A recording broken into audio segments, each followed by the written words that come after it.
গত শনিবার রাত সোয়া ৮টার দিকে বাংলাদেশের পররাষ্ট্র মন্ত্রণালয়ের অফিসিয়াল ফেসবুক পেজ হ্যাকড হয়েছিল। হ্যাকাররা পেজটি নিয়ন্ত্রণে নিয়ে সেখান থেকে লাইভ জুয়ার প্রচার চালায়। বিষয়টি নিশ্চিত করেন মন্ত্রণালয়ের জনকূটনীতি বিভাগের পরিচালক AHM মাসুম বিল্লাহ। তিনি জানান, ঘটনার পরপরই পেজ স্বাভাবিক অবস্থায় ফিরিয়ে আনতে কাজ শুরু করা হয়। পররাষ্ট্র মন্ত্রণালয়ের এক কর্মকর্তা নাম প্রকাশ না করার শর্তে জানান, হ্যাক হওয়ার সময় পেজটিতে ইন্দোনেশিয়ার ভাষায় বিভিন্ন জুয়ার প্রচারণা চালানো হচ্ছিল।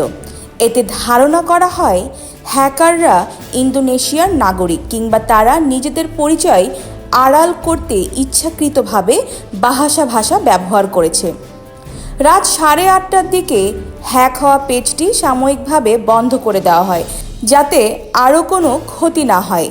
কর্তৃপক্ষ পেজটি পুনরুদ্ধারে ফেসবুকের নিরাপত্তা টিমের সঙ্গে সমন্বয় করে কাজ করছে। এই ঘটনার পরপরই সামাজিক যোগাযোগ মাধ্যমে ব্যাপক আলোচনা শুরু হয়। অনেকেই একটি সরকারি সংস্থার গুরুত্বপূর্ণ প্ল্যাটফর্ম এভাবে হ্যাকড হওয়াকে দেশের সাইবার নিরাপত্তার প্রতি হুঁশিয়ারি হিসেবে দেখছেন।